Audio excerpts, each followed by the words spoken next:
was always afraid of the cemetery on the outskirts of our town. Its overgrown graves, broken tombstones, and the eerie mist that settled over it every night always instilled fear. All the kids in our neighborhood knew the legend about the creature that lived there, but no one dared to verify its truth. One evening, as the sun was setting on the horizon, my friend Andre, who never seemed to feel fear, suggested we go to the cemetery and film everything. "Just imagine how cool it would be," he said with excitement in his eyes. I didn't want to go, but something in his voice convinced me. Perhaps it was my curiosity or the desire to prove that I wasn't a coward. We grabbed flashlights, a camera, and set off to the cemetery as night began to fall over the town. When we reached the cemetery, a cold wind chilled me to the bone. We squeezed through a broken fence and found ourselves among the graves. Andre, as always, walked confidently ahead, lighting the way with his flashlight. I followed him, trying not to lag behind. After a while, we reached an old, dilapidated chapel. "This is where we'll film our video," Andre said, starting to set up the camera. I looked around, feeling the tension grow with each step.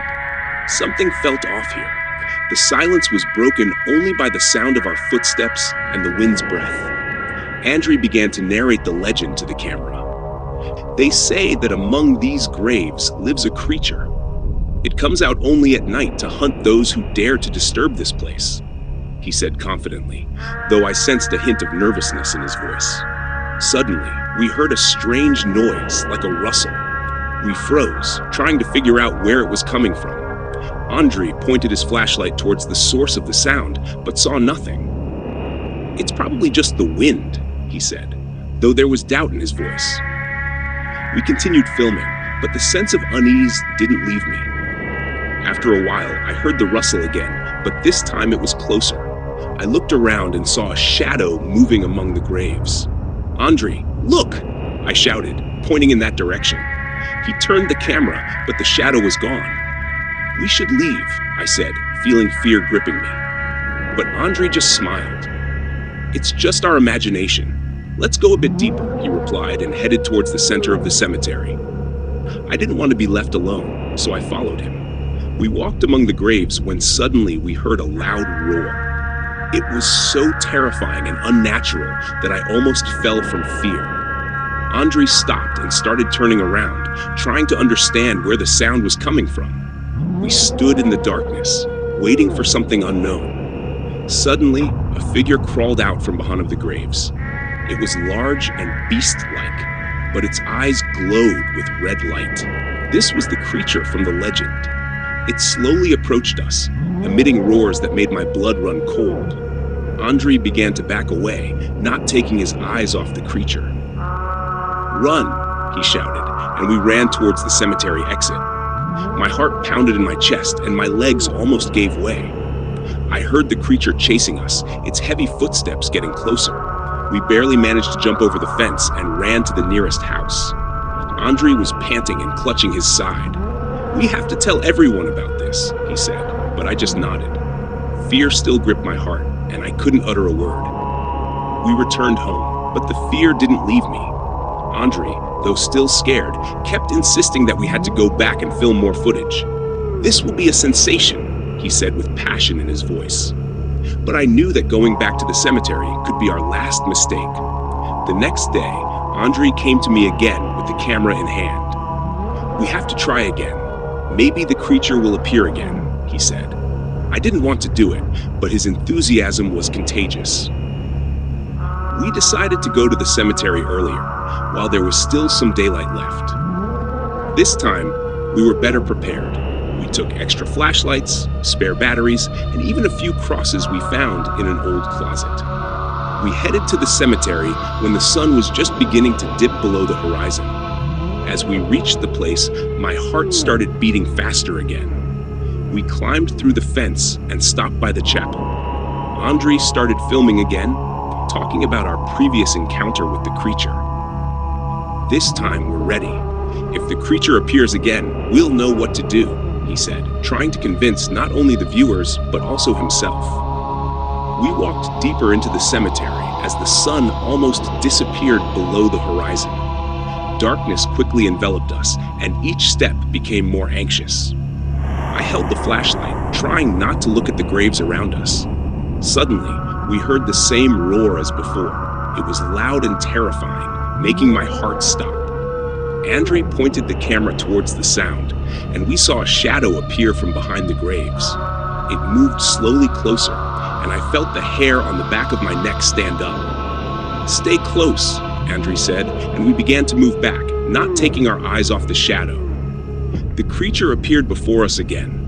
It was even more frightening than I remembered. Its body was covered in dark fur, and its eyes glowed bright red.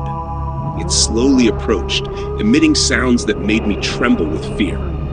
Andre started filming, but his hands were shaking. "Do you see this?" he shouted at the camera, but the creature didn't stop. It was already very close, and I could feel its cold breath. "Run!" I shouted, and we ran towards the exit. The creature chased us, and I could hear its heavy footsteps behind me. We barely reached the fence when the creature roared again. I climbed over the fence and helped Andre. We ran without looking back until we reached a safe place. We hid in an old shed near the cemetery, trying to catch our breath. Andre picked up the camera and saw that it was still working. "We filmed it," he said with excitement, but I didn't share his joy. I was scared to the core. The following days, we tried to figure out what to do next. Andre insisted that we had to go back one more time and film more footage, but I couldn't go there anymore. I knew the creature wouldn't leave us alone. It knew we had come to its territory, and now it wanted revenge. Andre didn't give up. He talked about fame, about how our video would be a sensation. But I saw fear in his eyes. He also understood that returning to the cemetery could be fatal. "We have to be careful," he said, but I knew that caution wouldn't help. The creature knew no mercy. We decided to postpone our trip to the cemetery for a few days, but there was no peace. I constantly felt like someone was watching me, and I couldn't sleep at night. Every rustle of the wind, every night noise seemed to echo the creature. I tried to convince myself it was just my nerves, but something inside me suggested that it was much more serious. Andre continued to insist on returning. He even started planning how we could protect ourselves. He took a few knives, found old candles and ropes, as if that could stop the creature. One evening, he came to me with a new plan. Set up several cameras around the cemetery and stay in the chapel all night. "If we can film it again, we'll have undeniable proof," he said, trying to convince me. I reluctantly agreed.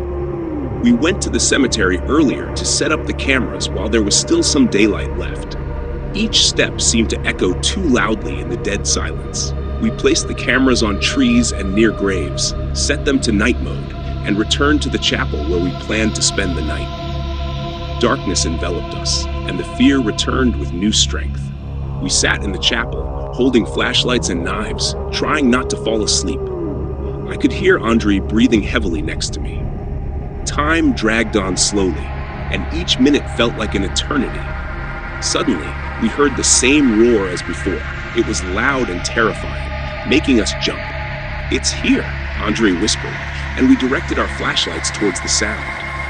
The creature appeared before us again. It was even more terrifying than before. Its red eyes glowed in the darkness, and its roaring sounds made my blood run cold. We stood motionless, trying to figure out what to do. The creature approached, and I felt the cold breath of death looming over us. "We need to run," I whispered, but Andre held my hand. "No, we need to film this," he said, but I heard the fear in his voice. The creature stopped in front of the chapel, as if waiting for something. It looked at us with its red eyes, and I felt paralyzed with fear. Suddenly, it roared and started moving towards us. We couldn't take it anymore, and ran out of the chapel, trying to find an exit. We ran through the cemetery, trying not to trip over the graves. The creature chased us, its heavy footsteps getting closer. We reached the fence, but I felt something grab my leg. It was the creature. It pulled me back, and I screamed in fear. Andre rushed to help. He started hitting the creature with a knife. but it didn't let go of me. I felt its claws dig into my leg, and pain shot through me. "Run! Leave me!" I shouted, but Andre didn't stop.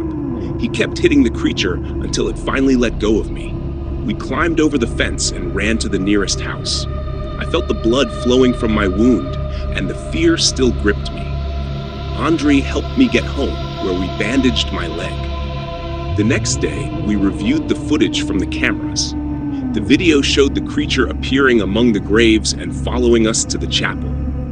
But on one of the videos, we saw something strange. The creature was returning to an old, overgrown grave. We decided to go back and investigate it.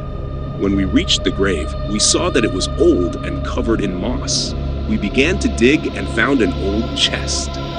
Opening it, we saw a pile of old items, amulets, bones, some ancient books. In one of them, we found a description of a ritual that could summon a guardian spirit that turned into a creature. We realized that this could be the reason for the creature's appearance. Someone many years ago performed a ritual and summoned the guardian spirit, which now protected the cemetery. We decided to perform the ritual to return the spirit back to the grave. That was the last night we went to the cemetery. We took everything necessary and performed the ritual at the grave. When the ritual was completed, we heard the creature's roar, but this time it sounded far away. We felt something change, as if the darkness had receded. Since then, we have not seen the creature at the cemetery. The cemetery became a peaceful place, and we no longer feared it. But I will always remember those nights and the fear we experienced. Now I know that there are things better left undisturbed, and that some legends are best not tested in real life.